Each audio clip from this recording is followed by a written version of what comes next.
Bem, gente, olá, né, novamente, tá? Estamos aqui para tentar finalizar o livro do Carlos Martins, né? E, consequentemente, fazendo algumas, né, apresentações dos textos clássicos da sociologia, né? Durkheim, Karl Marx, Max Weber, né? E aí, observem, né? Nesse segundo capítulo do livro do Carlos Martins, tá? O livro é O que é Sociologia, tá?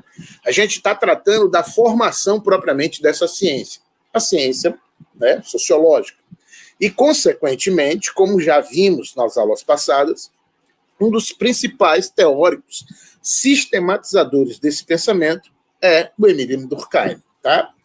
E o Emile Durkheim, né, nesse livro, As Regras do Método Sociológico, ele apresenta claramente, né, qual é o objeto da sociologia e quais são as preocupações da sociologia. Tá? E, consequentemente, como já vimos anteriormente, né, no livro do Carlos Martins, né, para o Durkheim, os fatos sociais são justamente, né, o objeto da sociologia. É o que a sociologia, né, na verdade, ela se preocupa com essas questões e com esses fatos. No livro do Durkheim, tá, a gente vai ver no primeiro capítulo desse texto, tá, justamente o que é um fato social.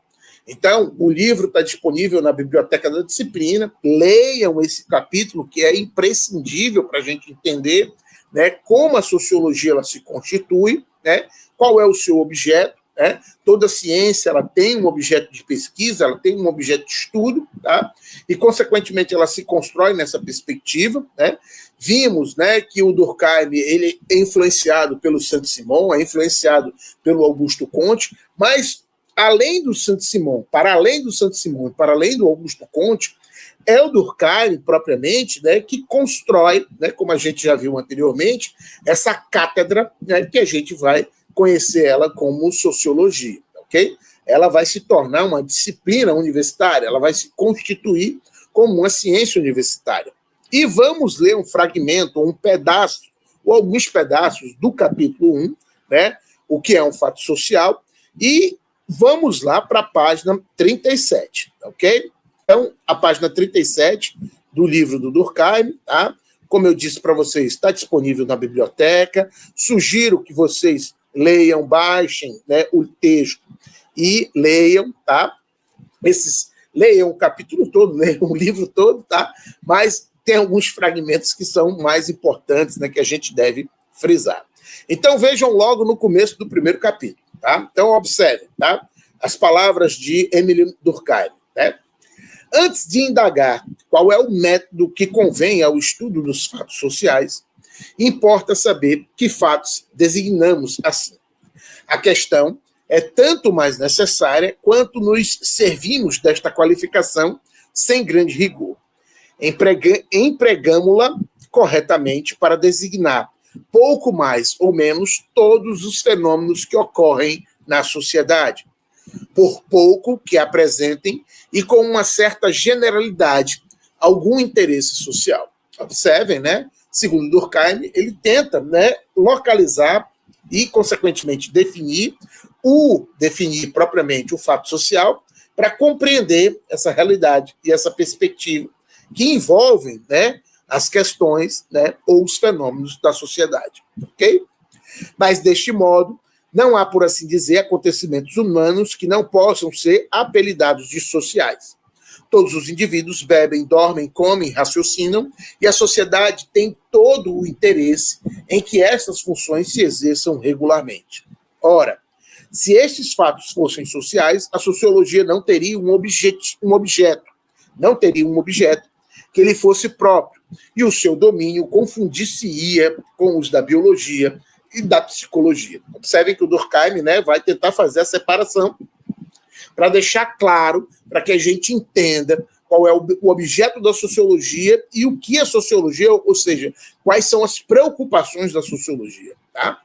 Mas, na realidade, há em todas as sociedades um grupo determinado de fenômenos que se distinguem por características acentuadas dos estudos pelas outras ciências da natureza. Quando desempenho a minha tarefa de irmão, de esposo ou de cidadão, quando executo os compromissos que assumi, cumpro deveres que estão definidos para além de mim e dos meus atos, no direito e nos costumes.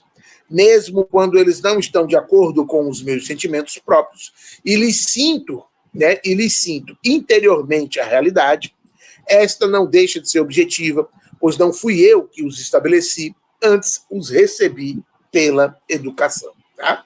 E aqui nesse texto a gente já vai observando, né, que a educação ela vai se tornar assim, algo fundamental nas análises durkheimianas. Tá? Quantas vezes acontece ignorarmos o pormenor das obrigações que nos incumbem e, para as conhecer, temos de consultar o código, tá? E os seus intérpretes autorizados. Tá? Então, vamos seguir aqui na página seguinte, ok? Intérpretes autorizados. Do mesmo modo, ao nascer, os fiéis encontram já formadas as crenças e práticas de sua vida religiosa. E existiu antes deles é porque existem fora deles. Observem que a primeira característica dos fatos sociais é que os fatos são o quê? Exteriores aos indivíduos. Os fatos existem fora dos indivíduos. Os fatos são anteriores ao próprio nascimento dos indivíduos. O sistema de sinais de que me sirvo para exprimir o pensamento, o sistema monetário que emprego para pagar as minhas dívidas, os instrumentos de crédito que utilizo nas minhas relações comerciais, as práticas seguidas na minha profissão, e etc., funcionam independentemente do uso que deles faço. Tomando um após o outro, todos os membros de que a sociedade se compõe, pode repetir-se tudo o que foi dito a propósito de cada um deles. São, pois, maneiras de reagir, de pensar e de sentir que apresentam a notável propriedade de existir fora das consciências individuais, ou seja, exterior aos indivíduos. Primeira característica dos fatos sociais. Segunda característica que é importante a gente ressaltar. Observe, estes tipos de comportamento de pensamento não são só exteriores ao indivíduo. Então, por exemplo, existem outras características dos fatos sociais. A exterioridade é uma delas, mas ela não é a única, como o Durkheim aponta aqui, entendeu? Na página 38. Existem, né, outros elementos. Né? Então, vejam, tá? Como dotados de um poder imperativo e coercitivo, em virtude do qual se lhes impõe, quer queira, quer não. Então, observem, né, que o segundo, ou a segunda característica, a gente já viu isso na aula passada, é que os fatos sociais são o quê? Coercitivos. Tá? Eles exercem uma pressão sobre os indivíduos.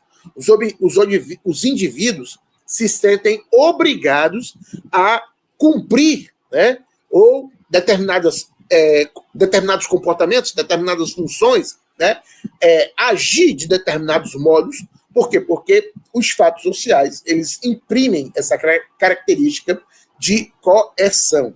São coercitivos. Vejamos aqui na página 39. Aqui está, portanto, uma ordem de fatos que apresentam características muito especiais.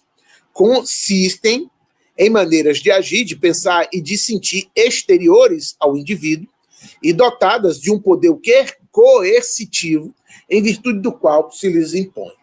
Por conseguinte, não podem confundir-se com os fenômenos orgânicos, visto que consistem em representações e em ações,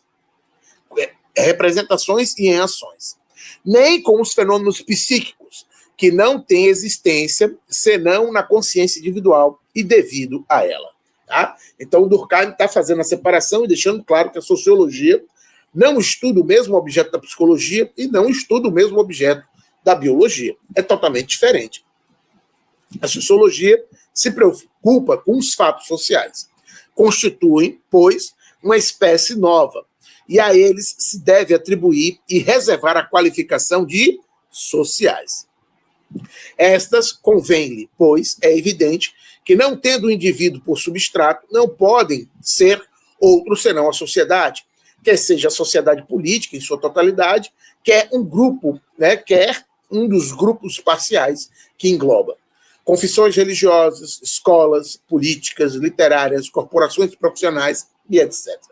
Por outro lado, só a eles a designação convém, visto o termo social só ter um sentido definido, se designar apenas os fenômenos que não entram em nenhuma das categorias de fatos já constituídos e denominados, ou constituídas e denominadas.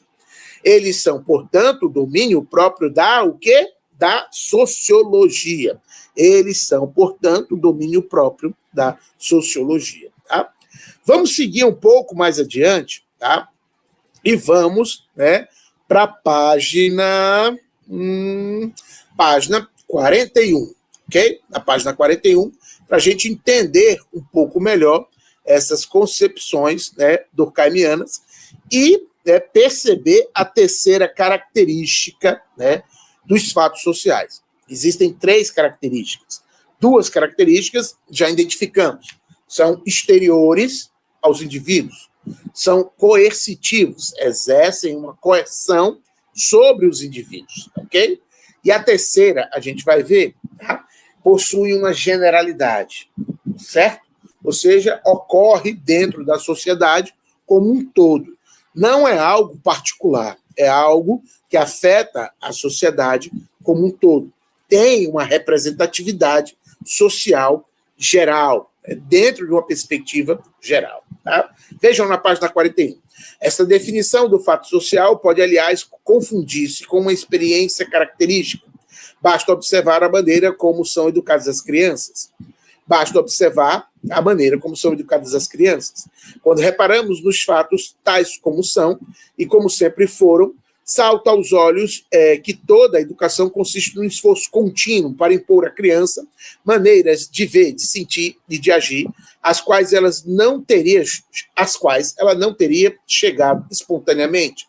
Desde os primeiros tempos de sua vida, que a obrigamos a comer, dormir, a beber, a horas certas, obrigamos-las à limpeza, à calma, à obediência. Mais tarde, obrigamos-las a ter em conta os outros, a respeitar os usos, as conveniências, a trabalhar e etc. Se, com o tempo, essa coerção deixa de ser sentida, é porque, pouco a pouco, engendrou hábitos e tendências internas que tornam inútil, né? Mas que só a substitui por... Desculpe, vamos repetir aqui. Se, com o tempo, essa coerção deixa de ser sentida, é porque, pouco a pouco, engendrou hábitos e tendências internas que a tornam inútil, mas que só a substituem porque derivam dela. É verdade que, segundo Spence, uma educação racional deveria reprovar tais processos e deixar a criança agir com toda a liberdade, mas como esta teoria pedagógica nunca foi praticada por nenhum povo conhecido, só constitui um desideratum pessoal, e não um fato que possa opor-se aos precedentes, ok? Mais adiante, tá? Ainda nesse capítulo, tá? A gente vai encontrar, entendeu? Essa perspectiva da generalidade, da coercitividade e da exterioridade dentro de um contexto, entendeu, geral, que é justamente esse contexto que define os fatos sociais. E, consequentemente, podemos chegar à conclusão, tá? Já no final do capítulo, né, que o Durkheim vai apresentar, que o fato social, ou os fatos sociais, e aí vejam, tá? Lá no finalzinho do capítulo, ele dá uma definição completa do que seriam os fatos sociais, na página 47. Nas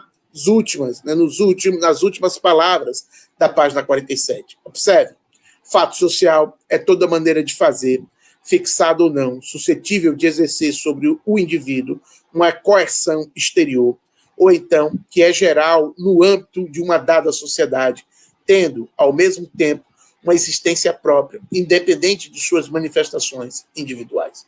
Então, observem que aqui no final do capítulo, ou do primeiro capítulo, sobre o que é os fatos sociais, uma definição que o Durkheim vai apresentar sobre o objeto da sociologia, a gente percebe que os fatos sociais são o quê? São coercitivos, exercem uma coerção exterior, né, com relação aos indivíduos. Eles são gerais, ou seja, existe uma generalidade, né, que é geral no âmbito de uma dada sociedade, ou seja, ocorre de forma, entendeu? Coletiva, ocorre de forma, entendeu? Que abrange a sociedade como um todo. E, por fim, existe uma existência própria. Tais fatos são independentes das suas manifestações individuais, ou seja, são independentes dos indivíduos, são exteriores aos indivíduos. Então, gente, tá? A gente fica aqui, entendeu? Nessa definição durkheimiana sobre os fatos sociais. Convido vocês a lerem o livro do Durkheim, é muito interessante, dá uma visão geral sobre a sociologia, e a gente retorna na próxima aula para finalizar essa constituição, ou essa ideia da formação da sociologia durante esse período entre os séculos XIX e século XX. Valeu, gente, um abraço, muito obrigado.